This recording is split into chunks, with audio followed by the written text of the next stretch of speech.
আসসালামু আলাইকুম। আমি এমবিআই সাকিব বলছি। আমি খুলনা এগ্রিকালচার ইউনিভার্সিটির ফিশারিজ অ্যান্ড ওশেন সায়েন্সে আছি। আমরা আজকে মেরিট ইউনিভার্সিটির পক্ষ থেকে ফিজিক্স সেকেন্ড পার্টের তাপগতিবিজ্ঞান ক্লাস নিয়ে আসছি এবং এই তাপগতিবিদ্যা এই পুরো অধ্যায়টাকে আমরা 3টা লেকচারে ভাগ করছি এবং এই 3টা লেকচারের প্রত্যেকটা লেকচার শেষে আমরা বিভিন্ন বোর্ডের বা বিভিন্ন ভার্সিটির বিভিন্ন অ্যাডমিশনের যে এমসিকিউ আছে এবং বিভিন্ন বোর্ডের যে সিকিউ আছে সেই সিকিউগুলো সলভ করব এবং আমরা পুরো বেসিক থেকে ক্লাস নিব। আশা করি তোমাদের বেসিক নিয়ে কোনো সমস্যা হবে না যদি তোমরা ফুল ভিডিওগুলো একদম পুরোপুরি রেগুলার ক্লাস সহ দেখতে থাকো, ঠিক আছে? তো আমরা ক্লাস শুরু করি ইনশাআল্লাহ, ঠিক আছে? আচ্ছা দেখো, প্রথমত আমাদের অধ্যায়ের নামটি ছিল, দেখো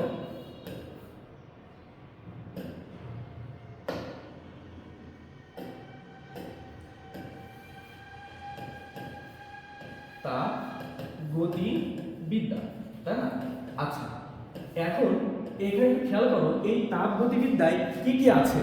এই তাপগতিবিদ্যায় মূলত আমাদের তাপ এবং তাপমাত্রা রিলেটেড যত ইনফরমেশন তত ইনফরমেশন আছে এবং একটা কথা মনে রাখতে হবে যে আমাদের পুরো বইয়ের ফার্স্ট পার্ট এবং সেকেন্ড পার্ট এই দুইটা বইয়ে মূলত তাপ রিলেটেড একটা অধ্যায়। সো আমি মনে করি যে এই অধ্যায়টা খুবই গুরুত্বপূর্ণ এবং প্রত্যেক বছরে দেখা যায় যে এই অধ্যায় থেকে 2টা বা একটা সৃজনশীল থাকবেই এবং 2 থেকে 3টা করে এমসিকিউ থাকে এবং বিভিন্ন বোর্ডে বিভিন্ন সিকিউ এমসিকিউ সব থাকবে। আচ্ছা, তাপগতিবিদ্যা এই পুরো পার্টটাকে আমরা 2টা পার্ট পাবো, তাপ এবং তাপমাত্রা।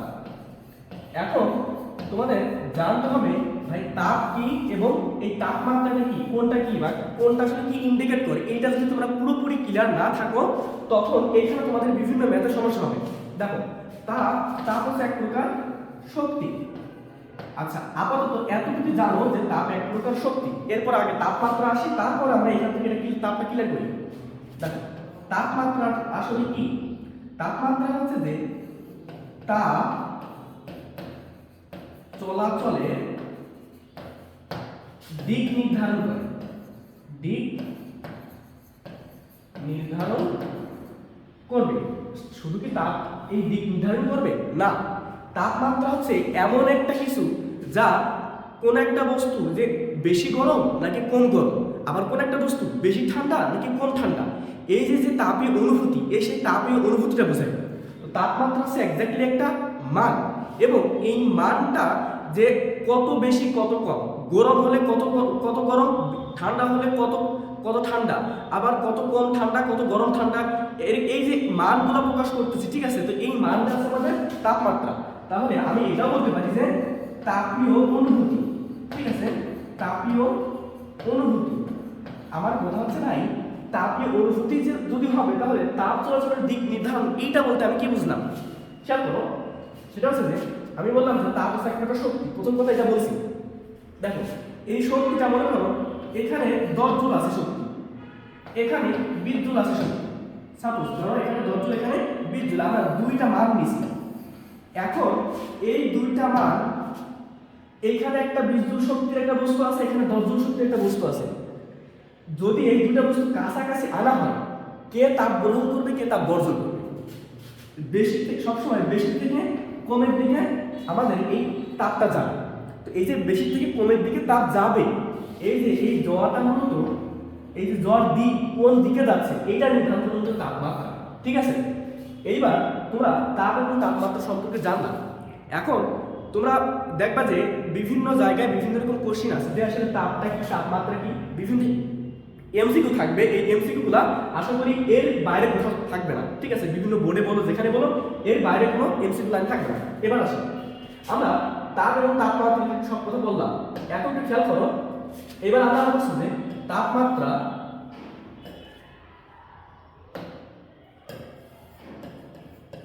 তাপমাত্রা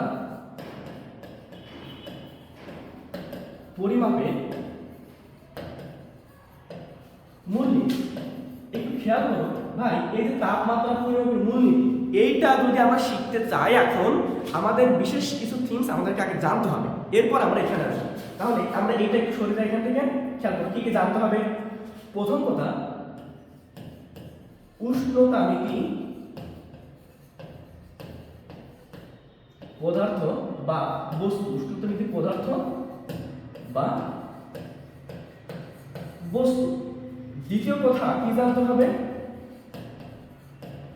উষ্ণতামিতি ধর্ম। তাহলে এই দুইটা জিনিস আগে তোমাদেরকে এখানে জেনে আসতে হবে, এরপর আমরা এখানে আসবো। খেয়াল করো, এই উষ্ণতামিতিক ধর্ম বা উষ্ণতামিতিক বস্তু এইটা আসলে বলতে কি বোঝায়, এইটা যদি বুঝতে চাই তাহলে সেটা একটু খেয়াল করো। বিষয়টা হচ্ছে যে আমরা এইটা বোঝার জন্য আমরা প্রথমত পারদ দিয়ে বুঝবো, এরপরে তোমরা সবকিছু এমনি নিজের থেকে বুঝতে পারবে। খেয়াল করো, যদি আমরা একটা লাইন বলবো, পারদের তাপমাত্রা বাড়ালে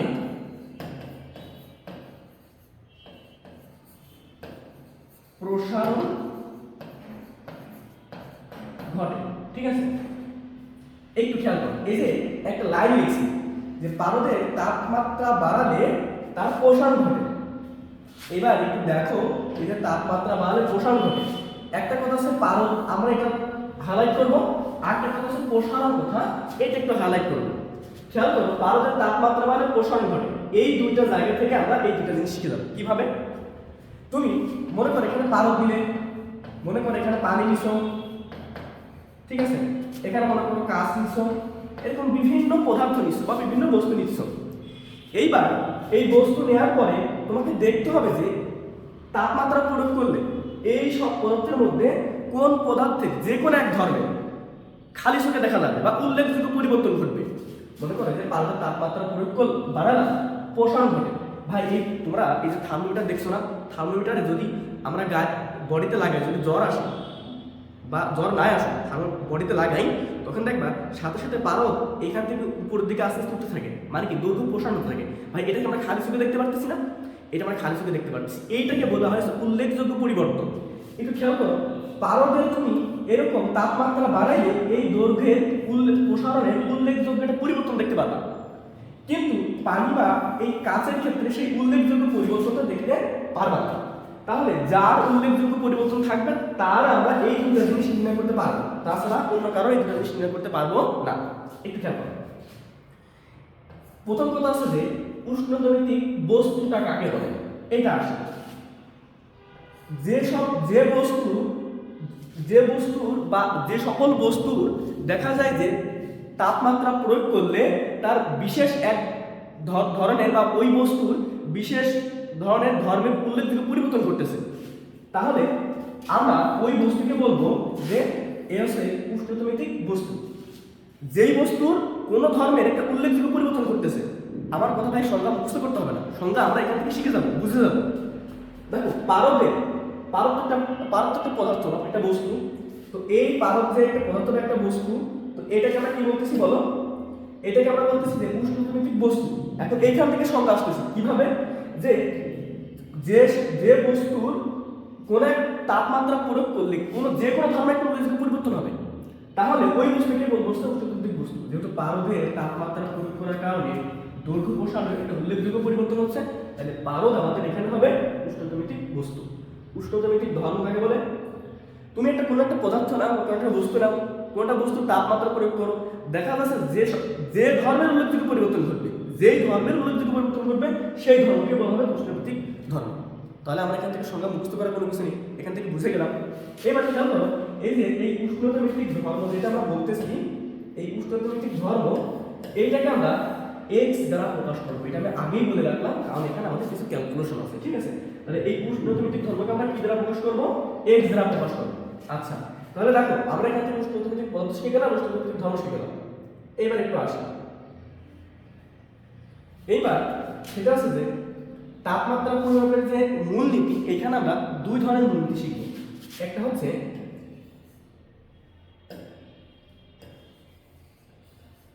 এক স্থির বিন্দু নীতি, আরেকটা হচ্ছে দ্বি-স্থির বিন্দু নীতি। তাহলে ভাই দেখো এখানে আমরা দুইটা নীতি শিখবো। এই দুই নীতি দিয়ে আমরা অনেক ধরনের ম্যাথ প্র্যাকটিস করবো, কিছু এমসিকিউ সলভ করবো, ঠিক আছে? সো এটা একটু ভালোভাবে দেখবা। দেখো এক স্থির বিন্দু নীতি শিখতে গেলে আমাদেরকে আগে শিখতে হবে হচ্ছে ত্রৈধ বিন্দু। ভাই আগেই বলে রাখি যে আমাদের ক্লাসটা অনেক সাজানো গোছানো, কোনটা শিখতে গেলে কি লাগবে এইটা আগে আমাদেরকে বুঝতে হবে। তাহলে দেখবা যে তুমি নিজেই কোন কোশ্চিনে আমাদের কোনটা লাগবে এটা তুমি বুঝতে পারবা। দেখো ত্রোধবিন্দু, আসলে ভাই ত্রোধবিন্দু জিনিসটা কি? ত্রোধবিন্দু হচ্ছে যে মনে করো একটা নির্দিষ্ট তাপমাত্রা আছে। ত্রোধবিন্দু মূলত আমরা কি জানো? ত্রোধবিন্দু মূলত আমরা এটা বলবো সেটা মূলত একটা তাপমাত্রা। ত্রোধবিন্দুটা কি মূলত একটা তাপমাত্রা, এর নিজের মধ্যে একটা তাপমাত্রা। কেমন তাপমাত্রা? খেয়াল করো, যে তাপমাত্রায় কঠিন, তরল এবং বাষ্প একসাথে থাকবে, যে তাপমাত্রায় কঠিন, তরল এবং বাষ্প একসাথে থাকবে ওই তাপমাত্রাকে বলা হবে ওই পদার্থের জন্য তার ত্রোধবিন্দু। ভাই কথা আছে ভাই, এই যে কঠিন, তরল, বাষ্প এরকম থাকা কি সম্ভব? আসলে সম্ভব? হ্যাঁ সম্ভব। একটু খেয়াল করো, আমরা যদি বলি, আমরা এটা একটু মুছে দিই যে এক স্থির বিন্দু, দুই স্থির বিন্দু সবই মুছে দিলাম। এখন আমরা এখন কিসে আসতেছি? ত্রোধবিন্দু জিনিসটা কি ভাই সেটা বোঝার জন্য আসতেছি। ত্রোধবিন্দু, এইবার ত্রোধবিন্দু বুঝতে গেলে আমাদের কি কি লাগবে একটু খেয়াল করো। সেটা হচ্ছে যে আমরা জানি যে পানি গলনাঙ্ক 0 ডিগ্রি সেলসিয়াস, ঠিক আছে? তো যেটা 0 ডিগ্রি সেলসিয়াস সেটাকে আমরা আবার বলবো 273 কেলভিন। আমরা এই অধ্যায়ে অবশ্যই এই জিনিসগুলো কিভাবে আসছে শিখবো, আপাতত তোমরা এতটুকু জানো। আবার পানি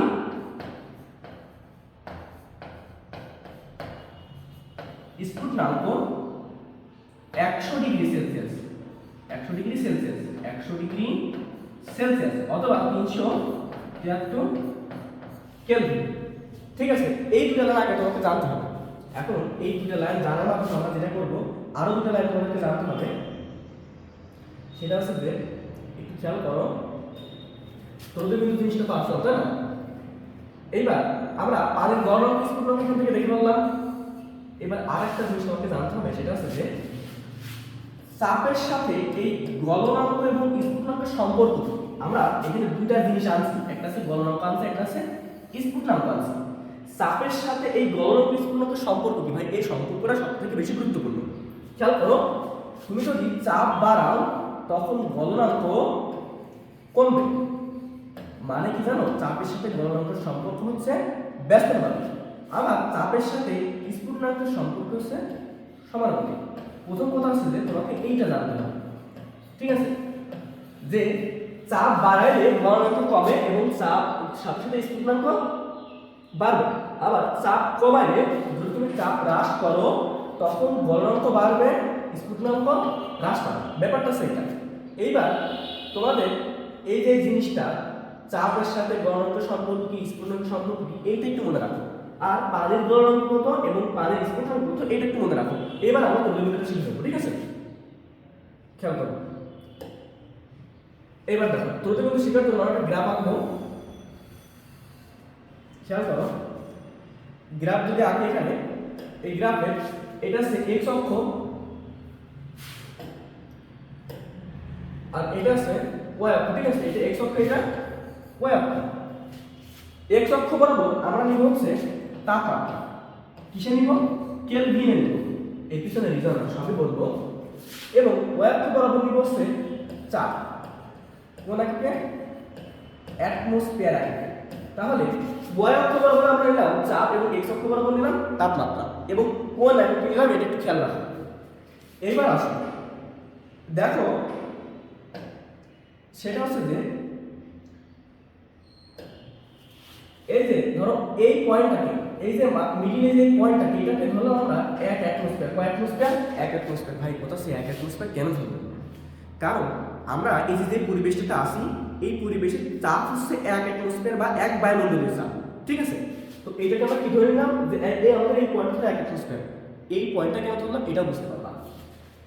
এইবার ভাই দেখো, এইটাকে আমাদের 0 কেলভিন ধরো, এই পয়েন্টে 0 কেলভিন আছে, যেটা আমরা কেলভিন তাপমাত্রা নিচ্ছি। দেখা যাচ্ছে যে এই পয়েন্টে এসে তোমার 273 কেলভিন আছে, আর এই পয়েন্টে এসে 373 কেলভিন আছে। কত আছে ভাই? এই যে 273 373 নিলাম, এরা কি করছিলাম? এটা হচ্ছে পানির গলনাঙ্ক, এর আছে পানির স্ফুটনাঙ্ক। এবার আসে দেখো তো ভাই, আমি কিন্তু চাপকে বাড়াচ্ছি না কমাচ্ছি না, তাহলে এই ওয়াই অক্ষের যে গ্রাফটা, সেই গ্রাফটা কেমন হয় বলতো? সেই গ্রাফটা অবভিয়াসলি এরকম হবে, ঠিক আছে? আচ্ছা, এইবার একটু খেয়াল করো, সেটা হচ্ছে এই 273 বরাবর যদি নিই তাহলে এইটা এখানে আসে, আর 373 বরাবর নিলে এখানে আসে। তাহলে আমি এখানে একটা পয়েন্ট দিলাম, এখানে একটা পয়েন্ট দিলাম। এইবার তোমরাই বলো তো ভাই, এই যে 0 থেকে 273 এর মধ্যে এখানে কি কোন অবস্থা ছিল? আমরা এখানে পানির কথা চিন্তা করছি, ঠিক আছে? এখানে আমরা যা নিব সব হচ্ছে পানি। এই পানিটা আমরা বুঝবো, বাদ বাকি সবকিছু তোমরা এমনি বুঝে যাবা। এইখানে আছে এক্স্যাক্টলি বরফ আছে, এখানে কি আছে? বরফ আছে। এখানে বরফ প্লাস পানি দুই অবস্থায় পাবো, এখানে বরফ প্লাস পানি দুই অবস্থায় পাবো, আর এইখানে পাবো হচ্ছে বাষ্প, ঠিক আছে? তাহলে দেখো তো 273 কেলভিন মানে 0 ডিগ্রি সেলসিয়াস, 0 ডিগ্রি সেলসিয়াস। এই তাপমাত্রা কি পাবো? এই তাপমাত্রা আগ পর্যন্ত সব বরফ, আর এটা হচ্ছে 100 ডিগ্রি সেলসিয়াস। তাহলে 0 থেকে 100 এর মধ্যে আমরা বরফ পাই, পানি পাই। প্রথম অবস্থায় বরফ থেকে তারপর আস্তে আস্তে তাপমাত্রা বাড়তে থাকলে পানি হয়ে যায়। আর 100 ডিগ্রির উপরে সব কি হয়? বাষ্প হতে থাকে, ঠিক আছে? মানে এখানে বাষ্প প্লাস পানি দুটোই আছে। এইবার একটু আসি, খেয়াল করো, ধরে নাও আমরা এটা বললাম যে আমাদের এখানে ধরো পানি আছে, ঠিক আছে? আমরা তিনটা অবস্থা ধরে নিলাম। এইবার একটু খেয়াল করো, এইবার আমাদের কাজ কি? এইবার আমাদের কাজ হচ্ছে তুমি প্রথম কথা চাপ বাড়াতে থাকো, ঠিক আছে? আচ্ছা, চাপ বাড়াইলাম, মনে করো চাপ এই অবস্থায় নিয়ে আসলাম। আচ্ছা, তুমি যদি চাপ বাড়াও, ঠিক আছে? চাপ বাড়াইলে আমার কথা কি ছিল যে এখানে একটু লিখে দিই, চাপের সাথে গলনাঙ্ক সম্পর্ক হচ্ছে ব্যস্ত হবে এবং স্ফুটনাঙ্কের সম্পর্ক হচ্ছে সমানুপাতিক, ঠিক আছে? চাপের সাথে গলনাঙ্ক সম্পর্ক হচ্ছে ব্যস্তমাত্রিক এবং স্ফুটনাঙ্কের সম্পর্ক সমানুপাতিক। তারপরে তুমি চাপ বাড়াইলে গলনাঙ্ক কি হবে বলতো? গলনাঙ্ক কমবে। আচ্ছা ভাই, এইটা কি সেটা গলনাঙ্ক না?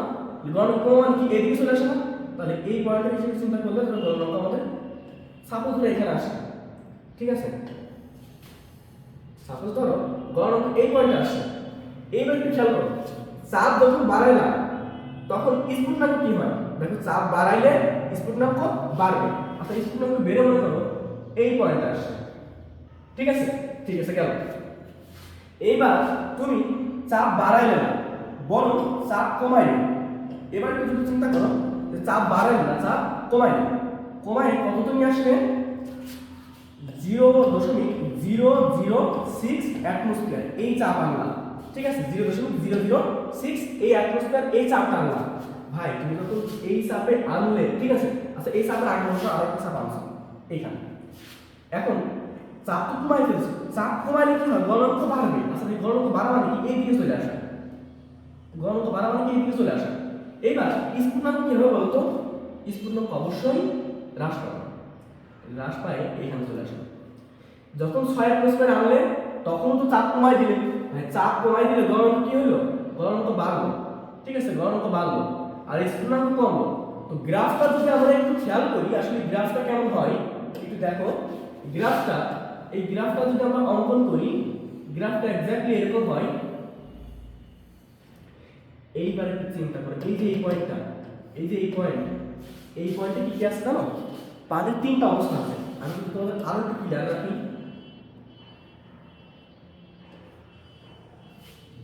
যদি আমি আরেকটু ক্লিয়ার করি, এই যে এই পয়েন্টে পানির কয়টা অবস্থা আছে জানো? পানির তিনটা অবস্থা আছে। কি কি দেখো, বরফ, এই পাশে বরফ ছিল, এখানে পানি ছিল, এখানে বাষ্প ছিল। একটু খেয়াল করো, এখানে বরফ পাবো, পানিও পাবো, বাষ্প পাবো। কেন জানো? কারণ আমরা বলছিলাম যে এইখান থেকে এখানের মধ্যে বরফ প্লাস পানি দুই অবস্থা থাকে, ঠিক আছে?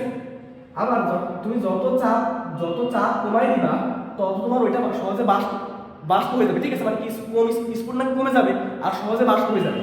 একটু খেয়াল করো, এইখানে এসে সেই ঘটনাই ঘটবে। এখানে আমরা বরফ পাচ্ছি প্লাস পানি পাচ্ছি প্লাস বাষ্প পাচ্ছি, এবং এইখানের জন্য যে তাপমাত্রা, খেয়াল করো, এখানের জন্য যে তাপমাত্রা, ধরো সেই তাপমাত্রা হচ্ছে এইটা, এবং এই তাপমাত্রা মান কত হয় জানো? 273.16 কেলভিন, অথবা 0.16 ডিগ্রি সেলসিয়াস। ঠিক আছে, তাহলে পানির দ্রবীভূত তাপমাত্রা কত হইল? 273.16 কেলভিন অথবা 0.16 ডিগ্রি সেলসিয়াস। এবার ভাই এই যে কোন অ্যাটমসফিয়ার 0.06 অ্যাটমসফিয়ার, অথবা এইটা যদি মিলিমিটার পারদে আসি তখন 4.56 অথবা 58 মিলিমিটার পারদ। এইখান থেকে ভাই মেডিকেলের জন্য খুবই গুরুত্বপূর্ণ, মেডিকেল অ্যাডমিশন অথবা যে কোনো অ্যাডমিশন অথবা এমসিকিউর জন্য এই কথাগুলো খুবই গুরুত্বপূর্ণ যে পানির দ্রবীভূত তাপমাত্রা কত, আবার পানির দ্রবীভূতর জন্য যে চাপটা ছিল সেই চাপটা কত, মিলিমিটারে আসতে পারে অথবা অ্যাটমসফিয়ারে আসতে পারে। দুইটা ইনফরমেশন আমাদের এখানে গুরুত্বপূর্ণ। আচ্ছা ভাই, তার মানে আমরা কি এখানে দ্রবীভূত সম্পর্কে বুঝে গেলাম? ঠিক আছে, এইবার তোমাদের যেটা বুঝতে হবে সেটা হচ্ছে যে আমরা দ্রবীভূত সম্পর্কে যখন বুঝে গেলাম, আমরা বলছিলাম যে একটা একস্থির বিন্দু নিতে পারবো, একটা দ্বিস্থির বিন্দু নিতে পারবো। আসলে এই জিনিসটা কি চলো মনে করো, এটা বিশাল একটা মরুভূমি। এই মরুভূমির মাঝে এইখানে একজন ব্যক্তি দাঁড়ায় আছে। ঠিক আছে, এরকম মনে করো একজন না, মনে করো 5 জন ব্যক্তি দাঁড়ায় আছে। ঠিক আছে, এরকম 5 জন ব্যক্তি দাঁড়ায় আছে। আচ্ছা 5 জন না, আমরা 6 জনই ধরলাম। এই 6 জন, এইবার মনে করো আমি এখানে দাঁড়ায় আছি। এই 6 জনই একই রকমের পোশাক পরে একইভাবে হাত উঁচু করে দাঁড়ায় আছে।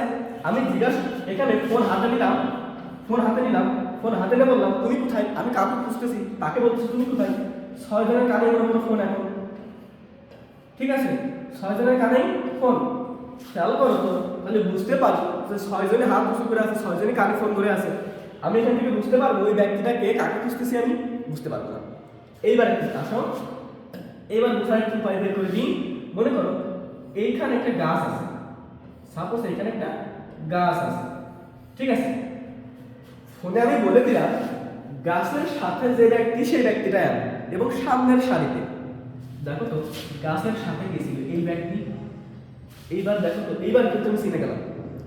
আসলে এই যে এই ব্যক্তির অবস্থান নির্ণয় করলাম তার সাথে জানো প্রসঙ্গ কাঠামোর সাহায্যে, এই প্রসঙ্গ কাঠামোটা এখানে গুরুত্বপূর্ণ। তাহলে কার সাহায্যে ব্যক্তির অবস্থান নির্ণয় করলাম?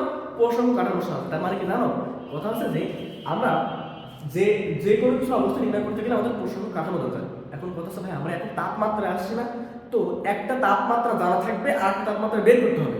তো ওই এখন তুমি যদি মনে করো জানা তাপমাত্রা নেই, অজানা তাপমাত্রা আমার কাছে কোনটা আমি জানি না ভাই, তাহলে বের করবো কিভাবে? তাহলে আমাকে একটা জেনে নিব এবং অপরটা বের করবো।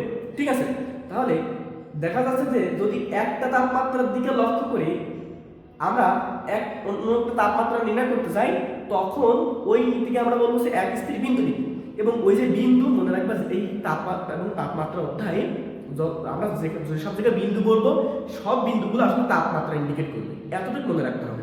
তাহলে খেয়াল করো এক স্থির বিন্দু নীতিতে একটা তাপমাত্রাকে আমরা একদম জানা মান ধরে নিব এবং ওই জানা মান ধরে দিয়ে আমরা অন্য তাপমাত্রাগুলো নির্ণয় করব। ঠিক আছে, এবার কথা হচ্ছে ভাই মনে করো আমি এখানে আরো একটা গাছ আঁকা দিলাম, যে এখানে মনে করো আরো একটা গাছ আছে।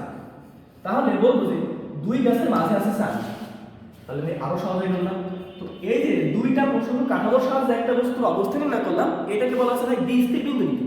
মানে কি দুইটা তাপমাত্রা জানা থাকবে এবং ওই দুটো তাপমাত্রা জানা থাকলে অপর একটা তাপমাত্রা যদি বের করতে যাই তখন যে নীতি ব্যবহার করবে সেটা হচ্ছে ভাই দ্বিস্থির বিন্দু নীতি। তাহলে আমরা একটু বুঝলাম যে একস্থির বিন্দু নীতি কি, দ্বিস্থির বিন্দু নীতি কি। এইবার আসি, এবার আমরা একটা কথা বলছিলাম আমরা ভাই, পারদে যদি তাপমাত্রা প্রয়োগ করলে পারদের কি হবে? পারদের দৈর্ঘ্য প্রসারণ হবে। তাপমাত্রা বাড়াইলে তার পারদের দৈর্ঘ্য প্রসারণ হতে থাকবে। ভাই দৈর্ঘ্য প্রসারণটা কি ছিল বলতো? দৈর্ঘ্য প্রসারণটা কিন্তু আমাদের একটা উষ্ণতামিতিক ধর্ম ছিল। তার মানে তাপমাত্রা বাড়াইলে উষ্ণতামিতিক ধর্মের একটা উল্লেখযোগ্য পরিবর্তন ঘটে। সেই পরিবর্তনটা কেমন? সমানুপাতিক সম্পর্কে আছে, এটা মনে হয়। ঠিক আছে, যে তাপমাত্রা বাড়াইলে আমাদের উষ্ণতামিতিক ধর্মের একটা উল্লেখযোগ্য পরিবর্তন হয়। ঠিক আছে, এর সাথে সম্পর্কটা ভাই কেমন? সেটা সম্পর্ক হচ্ছে সমানুপাতিক। ঠিক আছে, সেটা সম্পর্ক সমানুপাতিক, এইটা তোমরা আপাতত মনে রাখো। এইবার আসি, এইখান থেকে একটু কোথায় আসে, আমরা কি এটা লিখতে পারি T=kx? কিভাবে লিখতে পারি জানো? মনে রাখবা যখন এই সমানুপাতিক চিহ্নটা উঠাইতে হয় তখন এখানে একটা সমান চিহ্ন এবং একটা ধ্রুবক চিহ্ন দিতে হয়। ঠিক আছে, সমান চিহ্ন এবং ধ্রুবকের কারণে সমানুপাতিক চিহ্ন উঠে যায়। আবার তুমি যদি মনে করো আমি ধ্রুবক আনবো, তখন এই সমান এবং এই ধ্রুবকটাকে উঠাই দিয়ে তখন সমান চিহ্ন আনতে হবে, এটা মনে রাখতে হবে, ঠিক আছে। এবার একটু দেখো, সেটা হচ্ছে যে আমরা এটা লিখতে পারি t divided x is equal two k, তাহলে এইখানকার মেন কোন হচ্ছে আমাদের এটা মনে রাখো। এবার মনে করো আমার কাছে একটা t1 তাপমাত্রা আছে, সেই t1 তাপমাত্রায় উষ্ণগতিক ধর্ম একটা আছে x1, আবার t2 তাপমাত্রা আছে, সেই t2 তাপমাত্রা আমাদের উষ্ণগতিক ধর্ম হলো x2। তাহলে এই দুইটা মান কি হবে আমাদের ওই যে এই ধ্রুবকটা হবে, ঠিক আছে। এখন ভাই কথা হচ্ছে ভাই এটা কি জন্য দিলাম, একটু আসুন এইটা দিয়ে ম্যাথ করব, ঠিক আছে। এটাতে আমরা কি করব, এটাতে আমরা ম্যাথ করব। কিভাবে ম্যাথটা করি একটু দেখো, কিভাবে ম্যাথটা আসতে পারে। আচ্ছা, মনে করো তোমার বলে দেবে যে 10 ডিগ্রি সেলসিয়াস তাপমাত্রায় কোন রোদ থার্মোমিটারের রোদ ধরো 5 ওহম, কি হবে রোদ থার্মোমিটার রোদ হচ্ছে 5 ওহম। আমাকে বলবে যদি অপর একটা রোদ থার্মোমিটারের রোদ যদি হচ্ছে 25 ওহম হয় তখন তাপমাত্রা কত। খেয়াল করো তো, এই যে এই জিনিসটা T1, যেটা জানি না সেটা হচ্ছে T2, এইটা হচ্ছে আমাদের এই রোদটা কি বলতো, এই যে রোদ, এই রোদটা আসলে কি, রোদটা হচ্ছে আমাদের উষ্ণগতিক ধর্ম। আমি তোমাদের আরেকটু কথা পরে আসতেছি উষ্ণগতিক ধর্ম আরো সহজে বোঝানোর জন্য। তাহলে এইটা হচ্ছে আমাদের ধরো x1, কারণ T1 এর জন্য x1, তাহলে এটা অবশ্যই x2। খেয়াল করো তুমি এখানে যদি বসাই দাও তাহলে অবশ্যই তুমি T2 বের করতে পারবা, তাই কি না। তার মানে আমাদের এইখান থেকে এই সূত্র থেকে মূলত এই কোয়ালিটির ম্যাথগুলো আসবে, এবং এখানে আসলে সাধারণত এমসিকিউ পাবা, এখানকার সিকিউ খুবই কম পাবা, ঠিক আছে। এখানকার এমসিকিউ পাবা বিভিন্ন বোর্ডের এমসিকিউ, বিভিন্ন ভার্সিটির এমসিকিউ এখান থেকে খুব আসবে, ঠিক আছে। আচ্ছা গেল, এবার তো আসো যে আমরা এইটা তো জেনে গেছি তাই না। এখন এইটা কোন নীতির সাথে করলাম, এক স্থির বিন্দু নীতি। আরেকটা একটু তোমাদের দেখাই, আরেকটা একটু দেখাই দিই, সেটা হচ্ছে যে দেখো তো পানির ত্রোধবিন্দু তাপমাত্রা কত, পানির ত্রোধবিন্দু তাপমাত্রা এই যে টিআর, এই টিআর হচ্ছে ট্রিপল পয়েন্ট কত ছিল 273.16 কেলভিন, ঠিক আছে। এখন কথা আছে ভাই এইটা আমি কি বুঝালাম, খেয়াল করো এই যে টিআর আমার এটা 273.16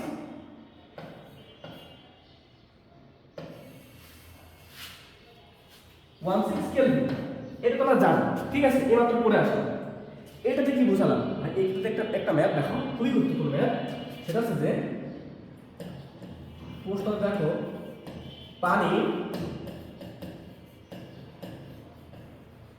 ত্রোধবিন্দুতে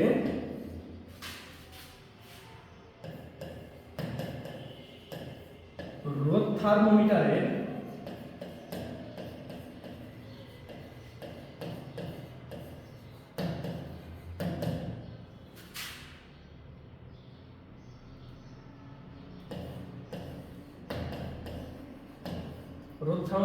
রোদ 10 ওহম,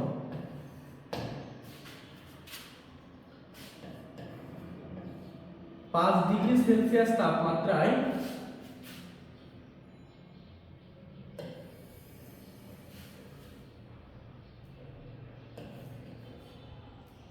রোদ কত, 5 ডিগ্রি সেলসিয়াস তাপমাত্রার রোদ কত, ঠিক আছে। এইবার দেখো এই 5 ডিগ্রিকে সেলসিয়াসকে আমরা কেলভিনে আনতে পারি, এটা আমরা একটু পরে এখানকার এই পরিবর্তনটা আমরা দেখবো কিভাবে আনতে পারি। তো 273 এর সাথে কি করবা, ওই সেলসিয়াসের মান যোগ করে দিবা, যোগ করে দিলে 278 কেলভিন, ঠিক আছে, 278 কেলভিন। খেয়াল করো পানির ত্রোধবিন্দুতে যে জিনিসটা কিন্তু খেয়াল করো, পানির ত্রোধবিন্দুতে এটা কিন্তু তাপমাত্রা না, পানির ত্রোধবিন্দুতে তাপমাত্রা, এই তাপমাত্রা হচ্ছে T1টা কত 273.16 কেলভিন। এবার দেখো এই তাপমাত্রা রোদ থার্মোমিটারে রোদ কত 10 ওহম, তার মানে এটা আছে আমাদের x1, 5 ডিগ্রি সেলসিয়াস তাপমাত্রায় মানে কি 278 কেলভিন। তাহলে এইটা হচ্ছে অবশ্যই আমাদের কি হবে বলতো T2 হবে। এটা তো রোদ কত, রোদ মানে কি আমাদের x2 জানতে চাচ্ছে, তাহলে খেয়াল করো তো এখানে তুমি শুধু জানো না কোনটা, শুধু জানো না হচ্ছে এটা, তাহলে এটা বের করতে পারবা না। এর সূত্র t1 divided x1 is equal two t2 divided x2 জেনে গেলে হয়ে গেল, তাই না? তাহলে এখানকার এর রিলেটেড ম্যাথ থাকবে এবং এখান থেকে এগুলো বের করতে হবে। আচ্ছা, এবার কি দেখো, তাহলে এটা আমাদের এক স্থির বিন্দু শেষ। এবার আসছে আমাদের দ্বি স্থির বিন্দু। খেয়াল করো ভাই, দ্বি স্থির বিন্দুতে কয়টা তাপমাত্রা আছে? একটা তাপমাত্রা। প্রথমত আমরা দেখো, আমরা এই শিখে আসলাম মাত্র, আমরা শিখে আসলাম হচ্ছে এইটা যে টি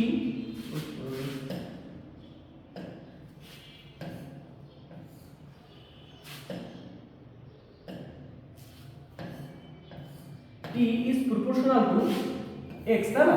আমরা এটা শিখে আসছি। এখন দেখো তো আমরা এটা শিখে আসলাম, এইবার এটা কার ক্ষেত্রে শিখেছি? এক স্থির বিন্দুর ক্ষেত্রে শিখেছি, এক স্থির বিন্দুর ক্ষেত্রে শিখেছি। আমরা এখন কি শিখবো? দ্বি স্থির বিন্দু নীতি। এখন এখানে একটা তাপমাত্রা আমার জানা থাকতেছিল, দ্বি স্থির বিন্দু নীতিতে দুটো তাপমাত্রা থাকবে, আর দুটো তাপমাত্রা থাকলে একটা পরিবর্তন থাকে। দুটো তাপমাত্রা থাকলে কি থাকে? একটা পরিবর্তন থাকে। ওই পরিবর্তনের জন্য আমরা এখন টি না দিয়ে দিব হচ্ছে del t is proportional to del x.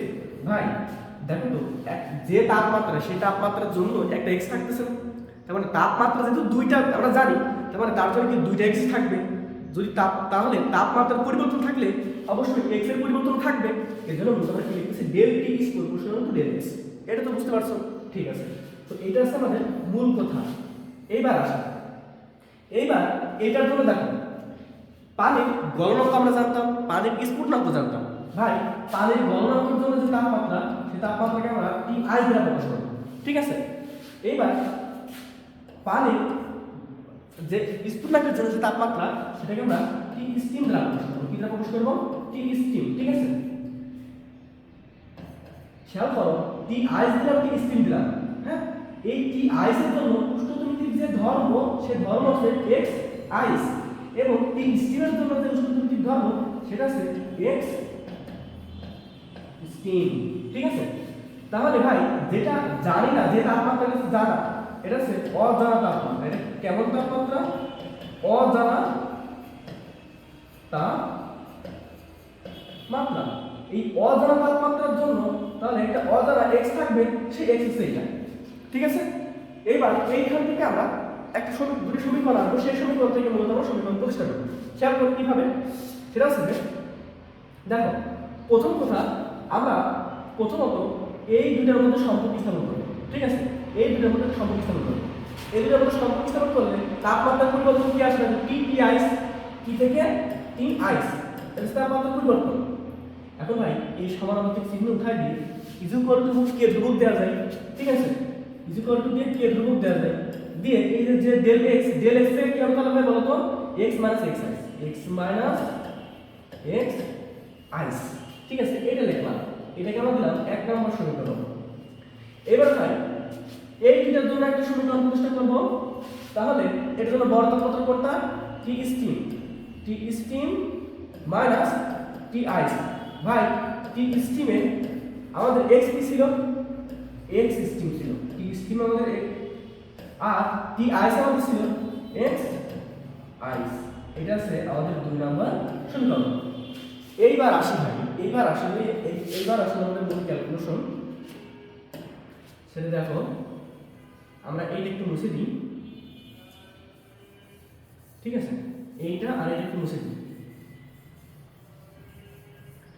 আচ্ছা, এবার আসতেছি, সেটা ছিল ভাই 1/2 করো, 1/, তুমি যদি 2 করো, তখন কি আসতেছে দেখো, তখন টি মাইনাস টি আইস, এই পাশে এই পাশে রাখবো, ডিভাইডেড টি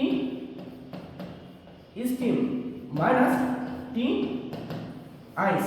ঠিক আছে, ইজ ইকুয়াল টু কে কে কাটাকাটি চলে যাবে, থাকবে কি x minus x ice divided x steam minus x ice. ভাই দেখো তো, এই যে এইটা আসছে আমাদের ভাই মূল সমীকরণ। ঠিক আছে, এটা হচ্ছে আমাদের কি হবে?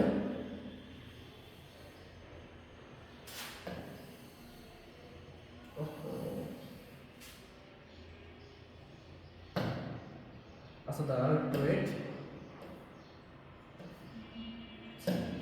খেয়াল করো এটা টি ছিল টি আই ছিল তাই না, তাহলে এই যে সমীকরণটা, এই সমীকরণ যেটা এইটা হচ্ছে আমাদের মূল সমীকরণ যা আমরা এখন বের করতে চাচ্ছিলাম, ঠিক আছে।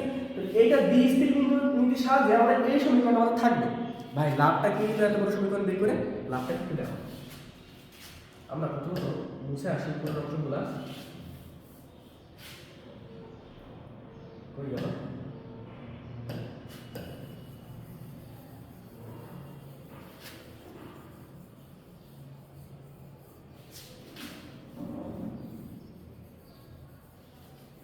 লাভটা আমরা একটু করে বুঝতে পারবো, ঠিক আছে। এইখানে কতটা লাভ আমাদের আসবে এটা তোমরা না দেখলে বুঝতে পারবো না। এবং এইখান থেকে মূলত সব ম্যাথ থাকে, সব ম্যাথ না এক্স্যাক্টলি, এখান থেকে অনেকগুলো ম্যাথ থাকে, ঠিক আছে। এবার খেয়াল করো, তোমাকে এরকম দেবে যে পানি গলনাঙ্ক ও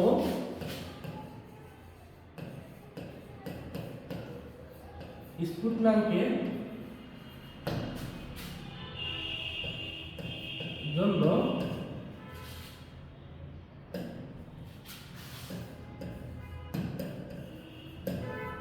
রোদ থার্মোমিটারে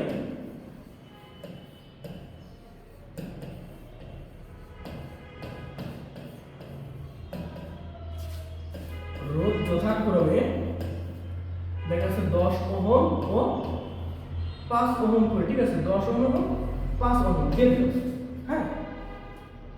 এইবার বললো যদি আমাদের এখন 30 ওহম বাড়াতে গেলে, রোদ 30 ওহম বাড়াতে গেলে তাপমাত্রা কত, তাপমাত্রা কত। এইবার আসি ভাই, এইবার আমাদের এইটাই বুঝতে হবে, এইখানে বুঝতে পারলে তোমরা সব বুঝতে পারবে। এই প্রশ্নটা বুঝলে অন্য সব প্রশ্ন বুঝতে পারবে। আমাদের মূল কথা আছে এটা জানতে হবে, ঠিক আছে। খেয়াল করো পানি গলনাঙ্ক, ভাই পানি গলনাঙ্কের জন্য কি ছিল টি আইস, ভাই টি আইস কত গলনাঙ্ক অবশ্যই, ভাই টি আইস অবশ্যই 0 ডিগ্রি সেলসিয়াস, ঠিক আছে। ভাই স্ফুটনাঙ্ক, পানি স্ফুটনাঙ্ক কত, টি স্টিম লিখছিলাম, ভাই টি স্টিম কত 100 ডিগ্রি সেলসিয়াস। আচ্ছা তাহলে ভাই বলতেছি যে এই টি আইস এর জন্য একটা রোধ হচ্ছে 10 ওহম, ঠিক আছে। তো টি আইস এর জন্য 10 ওহম দিই, তাহলে আমরা এটা হবে এক্স আইস, এক্স আইস কত এক্স আইসটা হবে হচ্ছে 10 ওহম। আবার ভাই এই 5 ওহমটা কি, এই 5 ওহমটা ভাই আমাদের অবশ্যই এক্স স্টিম, কেন না ভাই এই যে এই সেই স্টিমের জন্য রোধ হচ্ছে এটা। এবার ভাই খেয়াল করো যে তুমি এই মানটা জানছো, এখানকার এই মান জানছো, এই মান জেনে গেছো, এটাও জেনে গেছো, এটাও জেনে গেছো, এটাও জেনে গেছো। এইবার এই যে 30 ওহম, এই 30 ওহমটা এক্স্যাক্টলি আমাদের x, এই 30 ওহমটা কি আমাদের এক্স্যাক্টলি x। ভাই তাহলে তুমি এইটাও জেনে গেলে কি লাগবে, তাপমাত্রা কি লাগবে। এই যে ভাই দেখো শুধু একটা মান জানি না, সব মান জানি, আমরা তো বের করতে পারতেছি ভাই, আমাদের এখানে কোনো সমস্যা নেই, ঠিক আছে। তাহলে এটা থেকে মোটামুটি এরকম ক্যালকুলেশন আসবে। এবার খেয়াল করো, এবং এটা মনে রাখবে এটা সবসময় ধ্রুবক থাকে, হ্যাঁ এটা মনে রাখবে। এবার এটা একটু মুছে দিয়ে আমরা মূল ক্যালকুলেশন আসি। খেয়াল করো আমরা করছিলাম T minus T ice divided T steam minus T ice is equal to x minus x ice divided x steam minus x ice. খেয়াল করতো ভাই এই যে এইটা আমরা দেখছি একটু আগে, এটা দেখলাম, এটা একটু আগে দেখলাম। এবার এইখান থেকে আসো, আমাদের এবার কয়েকটা তাপমাত্রা নিয়ে ক্যালকুলেশন করতে হবে।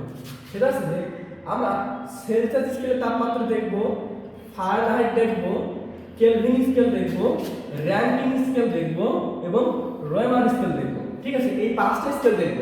এখন ভাই এই 5টা স্কেল দিয়ে আমরা এই সূত্র দিয়ে একটা সমীকরণ প্রতিষ্ঠা করবো, ঠিক আছে। একটা সম্পর্ক তৈরি করবো, সমীকরণ একদিকে না, সম্পর্ক তৈরি করবো। চলো এই সম্পর্কের জন্য আমাদের কি কি জানা লাগে বলতো, টি আইস জানা লাগে, মানে এখানকার টি আইস জানতে হবে, ঠিক সবার ক্ষেত্রে টি আইস জানা লাগে, সবার ক্ষেত্রে টি স্টিম জানা লাগে। আরেকটা জিনিস ভাই সেটা হচ্ছে মৌলিক ব্যবধান, এই মৌলিক ব্যবধান সবার ক্ষেত্রে চাই, ঠিক আছে, যে এইটার মৌলিক ব্যবধান কত, এটার মৌলিক ব্যবধান কত, এমসিকিউতে আসে। ভাই মজা না, মৌলিক ব্যবধান কি জানো, এই যে এইটা না, এইটা আছে মানে মূলত মৌলিক ব্যবধান, ঠিক আছে, এইটার মধ্যে কি মৌলিক ব্যবধান টি স্টিম মাইনাস টি আইস, এটা দিয়ে ক্যালকুলেশন করে দিলে আমরা মৌলিক ব্যবধান পেয়ে যাচ্ছি। এবার খেয়াল করো, সেটা আছে যে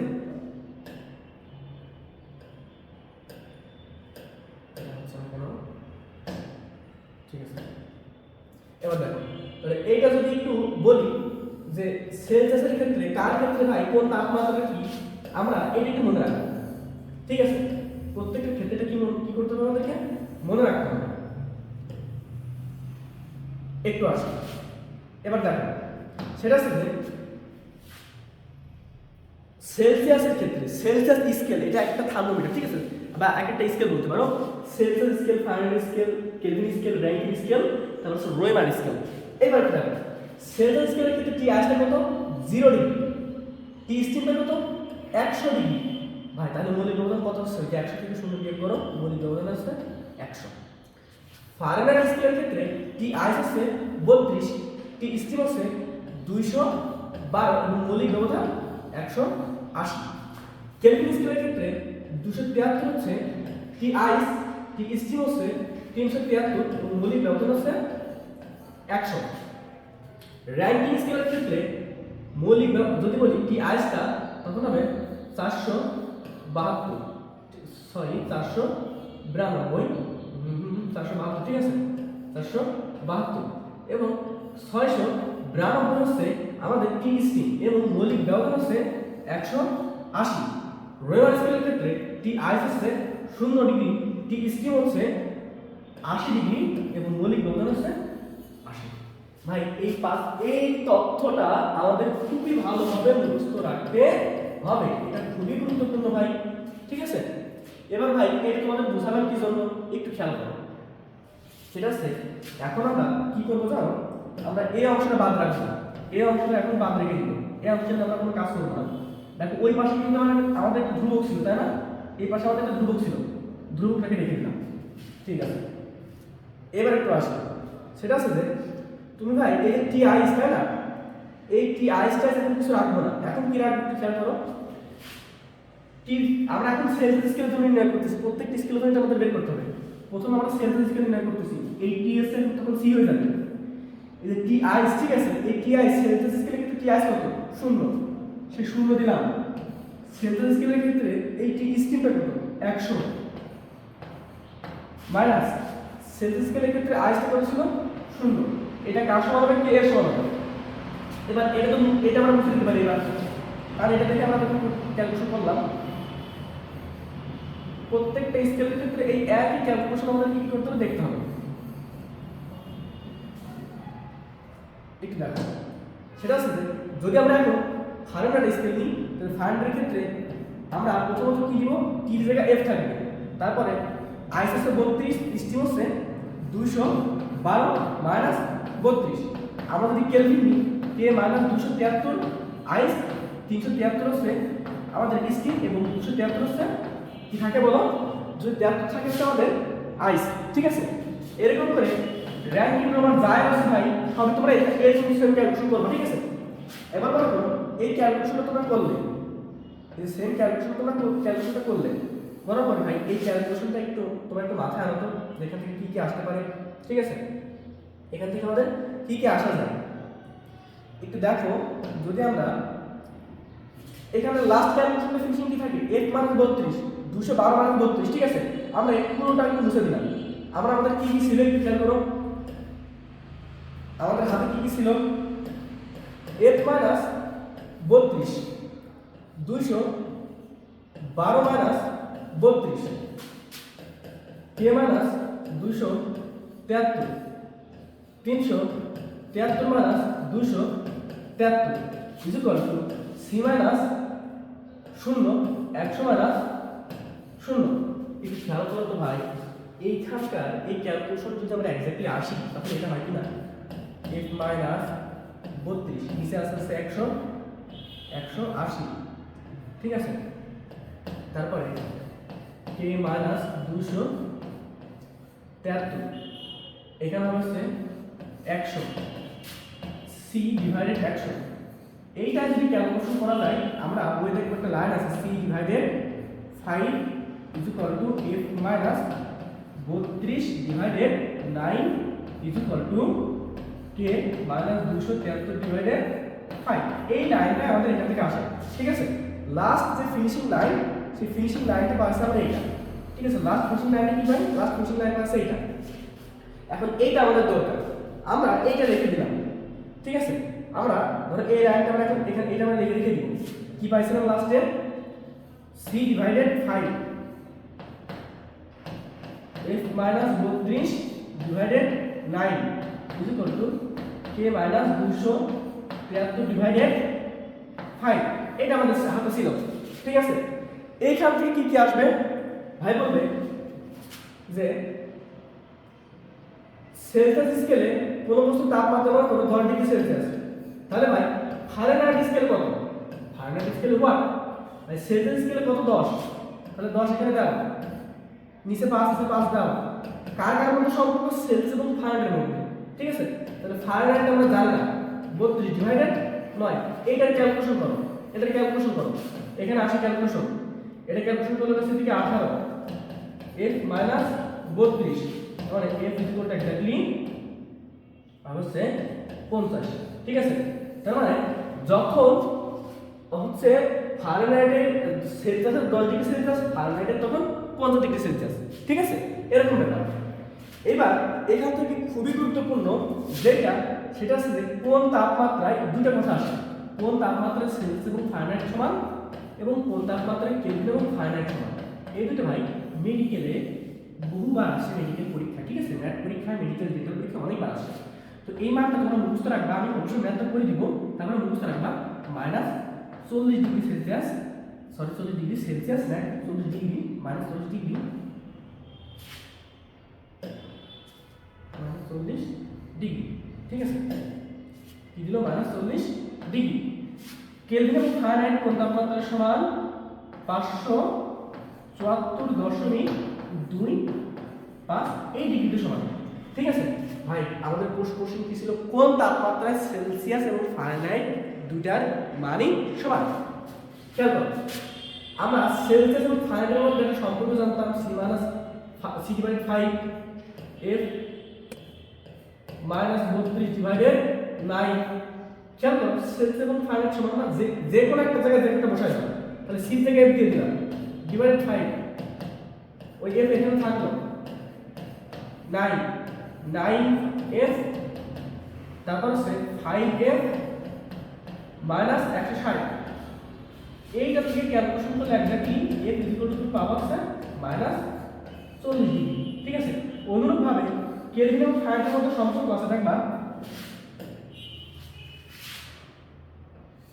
f minus 32 divided 9 k minus 273 divided 5।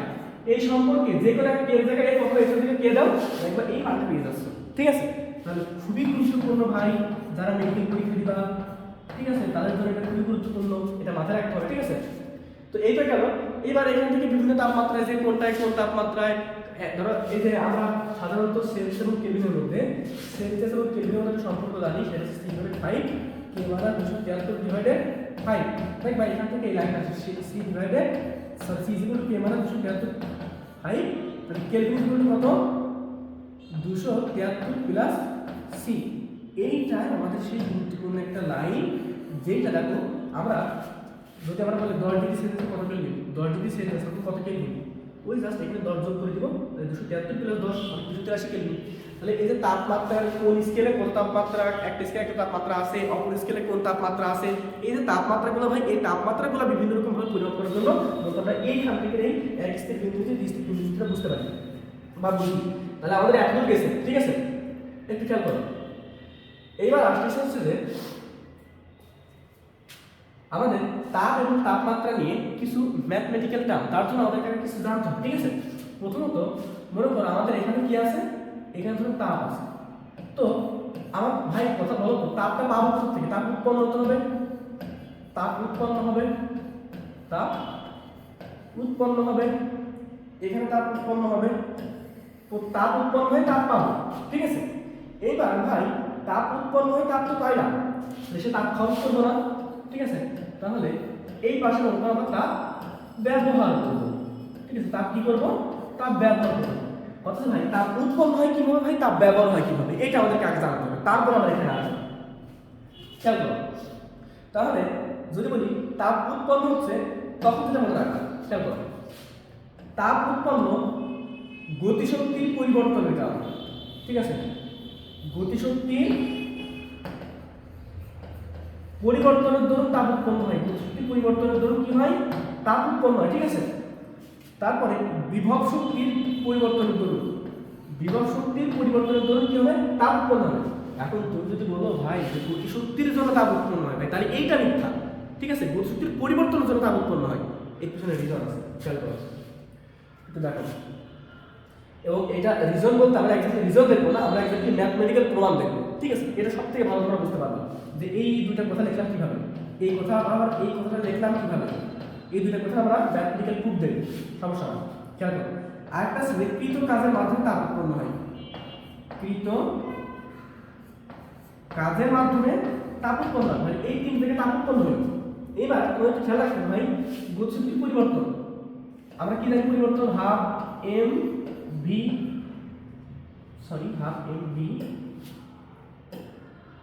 Half M ভিটা আমরা দেখবো হাফ এম ভি তার square minus half M U তার স্কয়ার। এবার একটা কথা মনে রাখবে ভাই, এই যে এই তাপটা আমরা পজিটিভ টার্ম চেষ্টা করবো, এর জন্য আমরা কি করবো? এর জন্য একটা মডুলাস দেবো, কারণ কি এখানে কখনো দেখা যাচ্ছে যে শেল বেগ শূন্য হয়ে গেছে, ঠিক আছে। তো শেল বেগ শূন্য হলে অথবা শেল বেগ কমে গেলে তখন এই মানটা নেগেটিভ মান আসবে। আমরা পজিটিভ মান করার জন্য কি করলাম? পজিটিভ মান করার জন্য আমরা মডুলাস দিলাম। যেমন বিভব শক্তি পরিবর্তনের ক্ষেত্রে একই জিনিস, ঠিক আছে। বিভব শক্তি পরিবর্তনের জন্য mgh1 মাইনাস mgh2 এটা মডুলাস দিয়ে রাখবা, ঠিক আছে। এইবার ভাই এই যে তাপ ব্যবহার, এই তাপ ব্যবহার ভাই দেখো একটা আছে বস্তু যখন অবস্থার পরিবর্তন হয়, কখন ব্যবহার হয়ে যায়? বস্তু যখন অবস্থার পরিবর্তন হয়, সব বুঝাচ্ছে, আস্তে আস্তে ধরতে ধরতে হবে ভাই। আরেকটা যখন বস্তু আমাদের তাপমাত্রার পরিবর্তন হয়, বস্তু তাপমাত্রা পরিবর্তন হয়, তখন তাপ খরচ হয়ে যাবে বা তাপ ব্যবহার হবে, ঠিক আছে। একটু খেয়াল করবে অবস্থার পরিবর্তন কিরকম। সাপোজ মনে করো বললাম যে -15°C তাপমাত্রা কোনো একটা বস্তু বা কোনো একটা পানিকে, এই পানি কি করবো? 80°C তাপমাত্রা পানিতে নেবে। তাহলে এখানে কয়টা প্রক্রিয়া আসবে একটু খেয়াল করো। এই একটা জায়গা কি কি ঘটবে খেয়াল করো। প্রথমত -15°C এ বরফ ছিল, সেই বরফ থেকে আগে 0°C তাপমাত্রা বরফে যাবে। খেয়াল করো, 0°C তাপমাত্রা বরফ থেকে 0°C তাপমাত্রা কিসে যাবে? পানিতে যাবে। এবার দেখো 0°C তাপমাত্রা আমরা এখানে কি বলছি? পানিতে পরিণত করতে গেলে কি কি করতে হবে? 0°C তাপমাত্রা পানি থেকে 80°C তাপমাত্রা পানিতে চলে যাবে। এইবার একটু খেয়াল করবা ভাই, বরফ থেকে বরফ অবস্থার পরিবর্তন হয়েছে, বরফ থেকে বরফ, বরফ তো বরফই আছে, অবস্থার পরিবর্তন হয়নি। কার পরিবর্তন হয়েছে? তাপমাত্রার পরিবর্তন হয়েছে। তো এই যে এই জায়গা খেয়াল করো, এই যে বরফ থেকে বরফ কি হয়েছে? তাপমাত্রার পরিবর্তন হয়েছে। যেই তাপমাত্রা পরিবর্তন হইলো তখন আমরা বলবো তাপমাত্রা খরচ হয়ে গেছে, ঠিক আছে। আবার খেয়াল করো 0°C তাপমাত্রা বরফ থেকে 0°C তাপমাত্রা পানিতে, তখন কি ঘটনা ঘটবে? খেয়াল করো 0°C তাপমাত্রা বরফ থেকে 0°C তাপমাত্রা পানি যদি বলি, খেয়াল করো তো বরফ থেকে পানি অবস্থা পরিবর্তন হয়েছে, বরফ থেকে পানি মানে বরফ থেকে পানি অবস্থা পরিবর্তন হয়েছে, তাপমাত্রা পরিবর্তন হয়েছে না? 0 থেকে 0 ছিল, তাপমাত্রা পরিবর্তন হয়। তার মানে এই যে এখানে অবস্থা পরিবর্তন হলো, তাহলে অবস্থার পরিবর্তনের জন্য তাপ ব্যবহার হবে, ঠিক আছে। আবার দেখো 0°C তাপমাত্রা পানি থেকে 80°C তাপমাত্রার বরফ, খেয়াল করো তো ভাই এই যে এই জায়গাটা, এখানে পানি আছে, এখানে পানি আছে, অবস্থার পরিবর্তন হয়নি, কিন্তু কি হয়েছে? তাপমাত্রার পরিবর্তন ঘটেছে, ঠিক আছে। তাহলে এখানে আমাদের তাপ ব্যবহার হয়েছে। তাহলে এই যে এই জিনিসগুলো, এই কনসেপ্টগুলো ভাই আমাদের একদম মাথায় রাখতে হবে, কারণ ভাই এখান থেকে কিন্তু সিকিউ আসবে, ঠিক আছে। তো সিকিউটা আমাদের মাথায় রাখতে হবে, ঠিক আছে। এই সিকিউর জন্য আমাদেরকে যদি এই জায়গা দেখো কথা ছিল এতটুকু, বাড়াই ফেললাম ভাই এতটুকু, আবার এইখান থেকে এত জিনিসগুলো আমাদের আসতে হবে, এই কথাগুলো আমাদের মনে রাখতে হবে, ঠিক আছে? আচ্ছা দেখো, তাহলে এইখানকার জিনিসগুলো একটু ভালোভাবে মাথায় রাখবা যে কখন অবস্থার পরিবর্তন হবে, কখন তাপমাত্রা পরিবর্তন হবে। আবার তাপমাত্রা পরিবর্তন হলে কি করতে হবে, অবস্থা পরিবর্তন হলে কি করতে হবে, এই কথাগুলো আমাদেরকে একদম ভালোভাবে বুঝে নিতে হবে। আচ্ছা এটা গেল। এবার খেয়াল করো, এবার আমরা এখান থেকে কিছু ম্যাথমেটিক্যাল টার্ম আসার জন্য আমাদেরকে কিছু ভালোভাবে চিন্তা করতে হবে। খেয়াল করো, সেটা হচ্ছে আমরা দুটো দিন দেখছিলাম তাপ ব্যবহার হবে কিভাবে। সেটা হচ্ছে যে যদি তাপ ব্যবহারের কথা বলি তাহলে অবস্থার পরিবর্তনের জন্য হবে,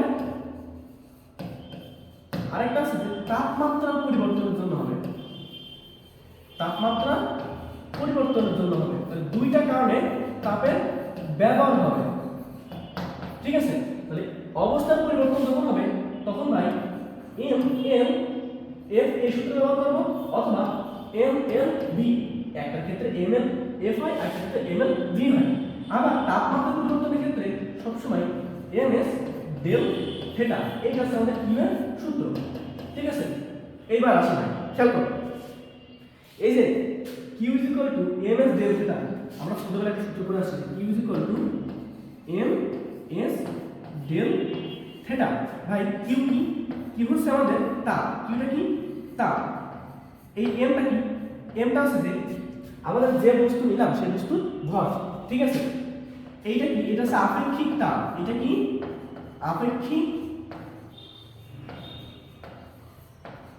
তাপ, মানে যেই বস্তু নিলাম সেই বস্তুর আপেক্ষিক তাপ। আর এই ডেল থিটা হচ্ছে তাপমাত্রা পরিবর্তন। ভাই কখনো কোশ্চেন করতে পারে ভাই আপেক্ষিক তাপটা কি, আপেক্ষিক তাপ যেটা হয় তাহলে এস, এস কার সমান, কিউ ডিভাইডেড এম ডেল থিটার সমান। খেয়াল করো ভাই, সংজ্ঞা আমরা সূত্র দিয়ে সংজ্ঞা করে নিই। খেয়াল করো, তুমি যদি এই এমটাকে যদি সাপোজ এটা করো, এমটাকে 1 বানাই দাও এবং ডেল থিটাকে 1 বানাই দাও, মানে কি ডেল থিটা হচ্ছে 1 কেলভিন এবং এম হচ্ছে 1 কেজি। খেয়াল করো তখন শুধু কি থাকে, এস ইকুয়াল টু কিউ থাকে। আমি বলতে চাচ্ছি যে কোন একটা বস্তুর 1 কেজি ভরের বস্তুর তাপমাত্রা 1 কেলভিন বৃদ্ধি করতে যে তাপের প্রয়োজন হয় তাকে বলা হয় আপেক্ষিক তাপ। তাহলে আপেক্ষিক তাপের সংজ্ঞা ভাই আমরা মুখস্থ করা লাগবে না, আমরা সূত্র থেকে বুঝে গেলাম, ঠিক আছে? এবার আপেক্ষিক তাপের এককটা কি ভাই, আমাদের মূল কথা ছিল এইটা ভাই, তাই না? মূল কথা কি, s is equal to q divided m del theta. ভাই এইটা আমাদের মূল কথা ছিল। এর যদি এককটা কি তাহলে বলতে হয় ভাই, কিউ এর একক ভাই জুল, ঠিক আছে? এম এর একক কেজি, থিটার একক কেলভিন, তার মানে এককটা হবে joule per kg per kelvin, ঠিক আছে? তাহলে এটা কার একক, এটা হচ্ছে আপেক্ষিক তাপের একক, ঠিক আছে? তো তুমি আপেক্ষিক তাপের একক জানলা, এখান থেকে তোমাকে আরেকটা জিনিস জানতে হবে।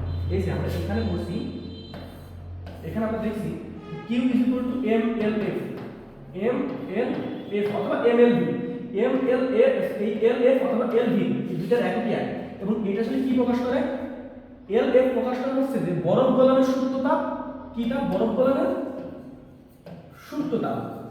আবার এই এল ভিটা প্রকাশ করা হচ্ছে যে আমাদের বাষ্পীভবনের সুপ্ত তাপ। ভাই মানে আমাদের যে তাপমাত্রা বরফ গলতে থাকে সেই তাপমাত্রার জন্য যে সুপ্ত তাপ সেটা হচ্ছে এটা, আর ভিটা হচ্ছে ভেপার বা বাষ্পীকরণ। এটা থেকে মনে রাখতে পারবা যে এই এল ভিটা প্রকাশ করা হচ্ছে যে বাষ্পীভবনের সুপ্ত তাপ, ঠিক আছে? এখন কথা ভাই সুপ্ত তাপ জিনিসটা কি, এই যে ভাই আমরা দেখলাম একটু আগেই যে দেখা যাচ্ছে যে বরফ থেকে বরফ হইল, এখানে কি হয়েছে জানো, এখানে মনে করো -15 ছিল, আনলাম 0 ডিগ্রিতে। ভাই বরফ থেকে বরফ, এখানে কি হয়েছে বলতো ভাই, আমাদের অবস্থার পরিবর্তন হয় কিন্তু কি হয়েছে, তাপমাত্রা পরিবর্তন হয়েছে, তাই না? আবার 0 থেকে 0 ডিগ্রি পানিতে, এই যে ভাই তাপমাত্রার পরিবর্তন না হওয়া সত্ত্বেও অবস্থা কিন্তু পরিবর্তন হয়েছে, বরফ থেকে পানি হয়েছে, তাপমাত্রার পরিবর্তন হয়নি, তারপরে কিন্তু এগুলো হচ্ছে। এই ঘটনা ঘটে কিভাবে, ওই সুপ্ত তাপ দিয়ে ঘটে। তার মানে সুপ্ত তাপ বস্তুর অবস্থার পরিবর্তন ঘটায়, তাপমাত্রা না থাকলেও সুপ্ত তাপ বস্তুর অবস্থার পরিবর্তন ঘটাতে সাহায্য করবে, ঠিক আছে? এটা গেল। এবার খেয়াল করো, এই এল এফ এর এককটা, এল ভি এর এককটা আমরা এই নির্ণয় করে ফেলব। তাহলে এল এফ এর একক বের করতে গেলে কিউ ডিভাইডেড এম, তাহলে ভাই কিউটা কি জুল, এমটা কি, এম হচ্ছে পার কেজি, তাহলে জুল পার কেজি হচ্ছে এই আপেক্ষিক সুপ্ত তাপের যে একক সেটা হচ্ছে এই জুল পার কেজি। তাহলে আপেক্ষিক তাপ এবং সুপ্ত তাপের এক ভাই গুণানো যাবে। এইবার আসি কিছু কত, সেটা একটু দেখো, আমরা এখানকার জিনিসগুলো বুঝে ফেলি। সেটা হচ্ছে যে এই যে এল এই এল ভিটার মান কত, আবার এল এফ এর মান কত, ঠিক আছে। এই এল এফ এর একটা মান আছে, সেটা হচ্ছে 3.33 ইনটু 10⁵ জুল পার কেজি। আবার এই এল ভি এর একটা মান আছে 2.26 ইনটু 10⁶ জুল পার কেজি, ঠিক আছে। এইটা গেল হচ্ছে বরফ গলানোর সূত্রটা, বাষ্পীভবনের সূত্রটা, এই দুটা গেল। এই দুটো মান মুখস্থ রাখতে হবে। আর কি মুখস্থ রাখতে হবে, সেটা হচ্ছে ভাই পানির ক্ষেত্রে 3 অবস্থায় পানি যখন সেটা বরফ থাকবে, যখন খেয়াল করো, যখন বরফ তখন একটা সূক্ষ্ম তাপ পাবো, যখন পানি তখন একটা আপেক্ষিক তাপ পাবো, আবার যখন আমাদের এটা বাষ্প তখন একটা আমরা আপেক্ষিক তাপ পাবো। খেয়াল করো, বরফের ক্ষেত্রে হয় 2100 joule per kg per kelvin, ঠিক আছে। এবার পানির ক্ষেত্রে হয় 4200 joule per kg per kelvin. বাষ্পের ক্ষেত্রে এই আপেক্ষিক তাপের মানটাই হয়েছে 2000 joule per kg per kelvin. তাহলে ভাই দেখো এইখানকার এই যে 5টা মান, এই 5টা মান মুখস্থ না রাখলে আমি যেই ম্যাথের জন্য তোমাদের এই আপনি কিছু দেখাচ্ছি, এটা কোনো কাজ আসবে না, ঠিক আছে। তাহলে আমাদের মূল মুখস্থ রাখতে হবে এখানকার এই 5টা মান, ঠিক আছে। ঠিক আছে, গেল। তাহলে আমরা দেখে আসছি কখন কোনটা ব্যবহার করব, ঠিক আছে। অবস্থা পরিবর্তন হলে কি করতে হবে, তাপমাত্রা পরিবর্তন হলে কি করতে হবে। এবার আসি, আমি তোমাদের একটা ম্যাপ, সুন্দর একটা ম্যাপ দেখাই, এবং এই ম্যাপ দেখানোর মাধ্যমে মোটামুটি আমরা বিশেষ করবো ইনশাআল্লাহ। আমরা দেখবো যে এখান থেকে কি ধরনের ম্যাথমেটিক্স আসে, ঠিক আছে। এই ম্যাপটা আমাদের এখানে খুবই কাজে দেবে। আমরা একটা শিখে নিব, বাদ বাকিগুলো আমরা নিজেরাই পাবো, ঠিক আছে। আমি একটা ম্যাপ দেখাই দিব।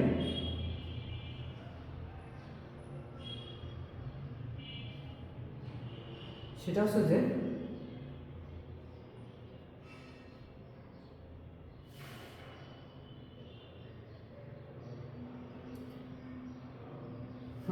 একটু খেয়াল করবা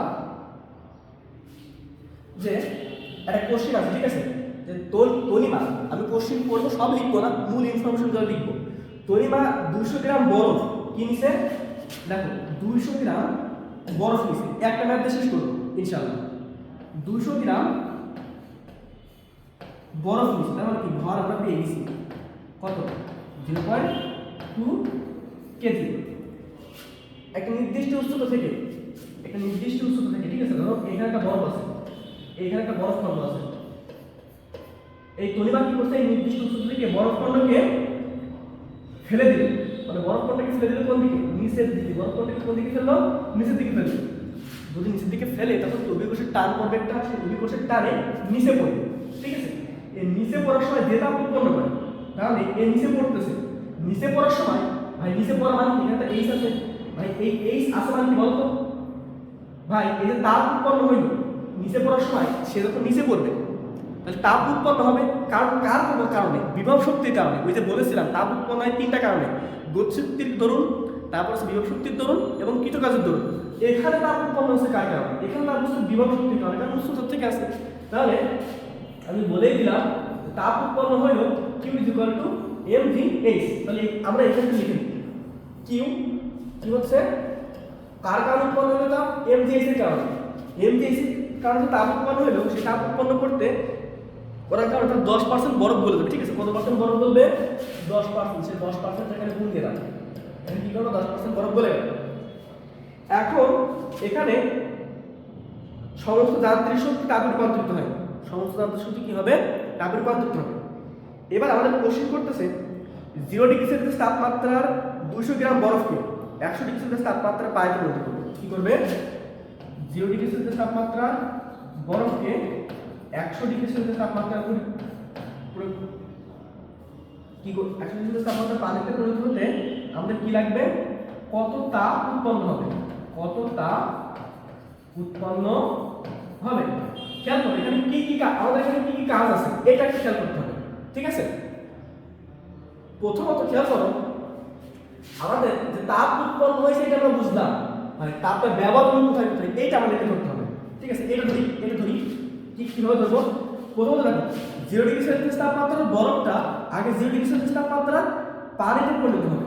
তাহলে এইটা ছিল বরফ, আগে হবে হচ্ছে কিসে, পানিতে তৈরি হবে। এইবার ওই পানিটাই 0 ডিগ্রি সেলসিয়াস তাপমাত্রার পানিটা এবার 100 ডিগ্রি সেলসিয়াস তাপমাত্রার পানিতে আনবে।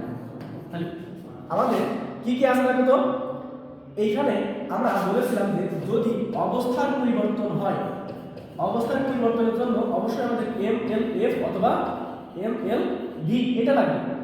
আর তাপমাত্রার পরিবর্তন হলে বলেছিলাম যে MS ডেল থিটা লাগবে। ঠিক আছে, এবার খেয়াল করো তো, বরফ থেকে পানি কি হয়েছে, অবস্থার পরিবর্তন হয়েছে, তাপমাত্রা কিন্তু পরিবর্তন হয়নি। তার মানে প্রথম কথা আমাদের এবার বরফ থেকে পানি, তার মানে কি ভাই, বরফ থেকে যখন পানি হবে তখন হচ্ছে আমাদের বরফ গলে যাবে।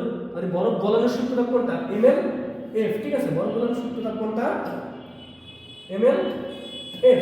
ঠিক আছে, সাথে খেয়াল করো তো, এই পানি থেকে পানি তৈরি হয়েছে না ভাই, এই যে এই পানি থেকে যদি বলি এই পানি থেকে পানি তৈরি হলো, পানি থেকে কি তৈরি হলো, পানি তৈরি হলো। এখানে কি হয়েছে, তাপমাত্রার পরিবর্তন হচ্ছে। কার পরিবর্তন হচ্ছে, তাপমাত্রার পরিবর্তন। তাপমাত্রা পরিবর্তন হলে কি পাবো, MS ডেল থিটা পাবো। তাহলে এই সেই MS ডেল থিটা। এবার আমাদের কি বলেছে ভাই, আমরা কি বলেছি ভাই, এখানে কত তাপ উৎপন্ন হবে, তাই না? আচ্ছা, এখানে কত তাপ উৎপন্ন হবে খেয়াল করো, আমরা এখান থেকে কি ইনফরমেশন আমাদের মিসিং আছে। ঠিক আছে, আমরা সেই ইনফরমেশনটা এখান থেকে আমরা বের করতে পারবো। আমাদের এইচটা এখান থেকে বের করতে হবে। কি বের করতে হবে, যে কত উচ্চতা থেকে আসলে ফেলা হয়েছে সেই উচ্চতা তুমি এখান থেকে নির্ণয় করো। এইচ বের করো, খেয়াল করো, এখানে M আছে, এখানে M আছে, এখানে M আছে। ভাই প্রথম কথা M কেটে দিলাম, তার মানে কি GH থাকবে 10% মানে কি ভাই, 10 ডিভাইডেড 100, 10 ডিভাইডেড 100 10% সমান, এটা কত সমান, 0.1 এর সমান। ঠিক আছে, ইজ ইকুয়াল LF আছে ভাই, LF থাকলো, LF এর মান কত ভাই, 3.33 ইনটু 10 টু দি পাওয়ার 5। ভাই দেখো তো, এই যে পানি থেকে পানি হইলো না, তার মানে কার আপেক্ষিক তাপ লাগবে, পানির আপেক্ষিক তাপ লাগবে। পানির আপেক্ষিক তাপ কত, 4200।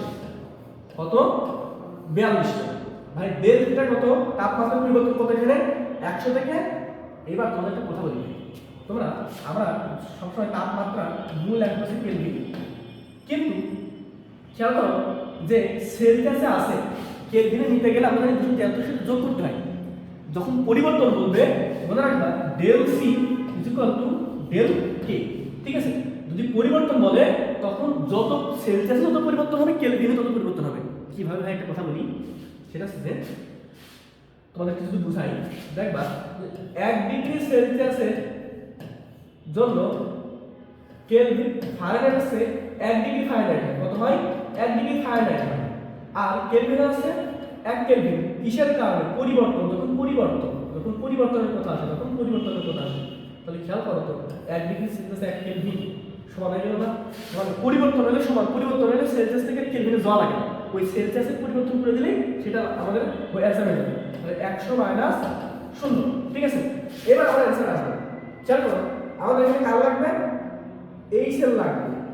এইচ বের করতে গেলে কি কি করা যায়, খেয়াল করো, এইচ বের করতে গেলে এই যে এটা 3.33 into 10 to the power 5 plus 4200 সাথে আরো 100 গুণ হয়েছে, ডিভাইডেড কত আছে, 0.1 আছে। ঠিক আছে, সাথে কি আছে, 9.8 আছে, জিটা 9.8। তাহলে ভাই তুমি মূলত এই ক্যালকুলেশনটা করে নাও।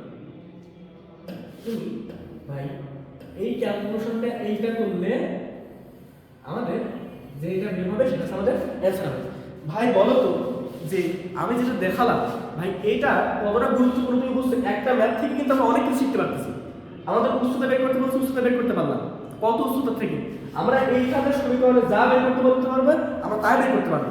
তার মানে ভাই আমি তোমাকে কি বললাম, যে ভাই আমার প্রথম কথা আমাদের বেসিক জানতে হবে। ভাই তুমি যদি ভাই কোনো কিছুর বেসিক সম্পর্কে আগে ভাই ভালো না জানো, বা কোনো বেসিক সম্পর্কে যদি তোমাদের আইডিয়া না থাকে, তাহলে ভাই সেই জিনিসটা ভাই পরে কখনোই বুঝতে পারবো না, কোনো না কোনো থেকে আটকাবে। ভাই একরকম ধরো তুমি 5টা টাইপের ম্যাথ করছো, ঠিক আছে, ধরো তুমি দেখা তুমি 5টা টাইপের ম্যাথ করছো, কয় টাইপের ম্যাথ করলাম, 5 টাইপের ম্যাথ করলাম। ঠিক আছে,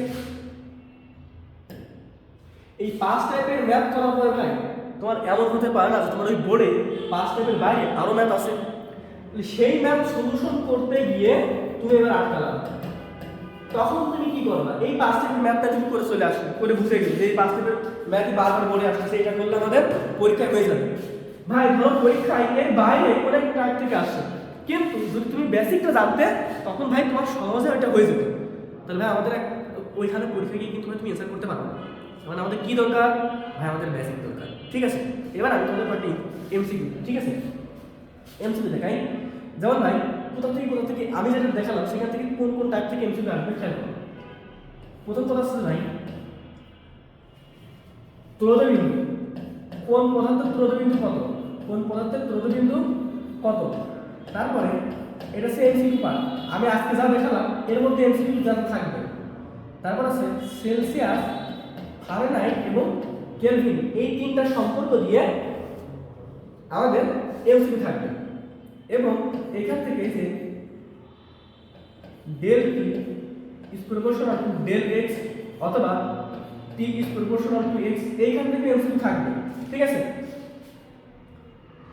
এইবার যেখান থেকে এমসিকিউ থাকতে পারে, আচ্ছা এইবার এটা গেল এমসিকিউ। এখানকার সিকিউ কি থাকবে ভাই? এখানকার যদি সিকিউ বলি, এই মাত্র আমাদের আপেক্ষিক তাপের যে ম্যাথগুলো দেখালাম, ঠিক আছে, অর্থাৎ আপেক্ষিক তাপ আমি একদিকে বলবো না, আমি বলবো যে তাপ উৎপন্ন হইল কিভাবে, তাপ ব্যবহার হইল কিভাবে, এই টাইপ থেকে আমাদের একটা সিকিউ থাকবে। আজকে যা করলাম তার সিকিউটা হচ্ছে এটা, আর এমসিকিউটা হচ্ছে এটা। তাহলে ভাই দেখো অধ্যায় শেষে কোথা থেকে আমি একটা লেকচার নিলাম, আমাদের এইখানকার 3টা লেকচার দিব ইনশাআল্লাহ। একটা লেকচারে কোন জায়গা থেকে এমসিকিউ থাকবে, কোন জায়গা থেকে সিকিউ থাকবে, ভাই তুমি তো সহজেই এটা বুঝতে পারলে। এখন তুমি জাস্ট বেসিকটা মাথায় রাখো, এমনি বুঝে যাবে। ঠিক আছে, তাহলে আজকের পাঠ এই পর্যন্তই। ধন্যবাদ সবাইকে, আসসালামু আলাইকুম।